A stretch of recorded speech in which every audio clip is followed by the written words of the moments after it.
کیا دوسری شادی کے لیے وسائل کا ہونا لازم ہے؟ یہ تو ہر ایک آدمی کا اپنا اپنا حساب ہے۔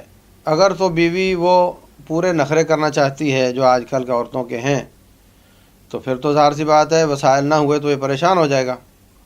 اور اگر وہ صحابہ کرام والا طریقہ کار ہے، صحابیات ہماری مائیں گھر میں کھانے کو نہیں ہے تب بھی گزارا چل رہا ہے، کوئی شکایت نہیں۔ وہ صحابی صحیح بخاری میں روایت آتی ہے کہ تن پر قمیص نہیں صرف دھوتی پہنی ہوئی ہے اور شادی کر رہا ہے۔ کہا جا کر لوہے کی انگوٹھی تلاش کر لو، وہ بھی اس کو نہیں ملی ہے۔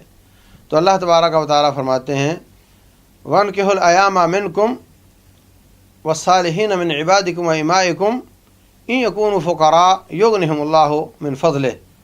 اپنے جوان لڑکوں اور لڑکیوں کی شادیاں کر دیا کرو، اور جو غلام نیک لوگ ہیں ان کی بھی شادی کر دیا کرو۔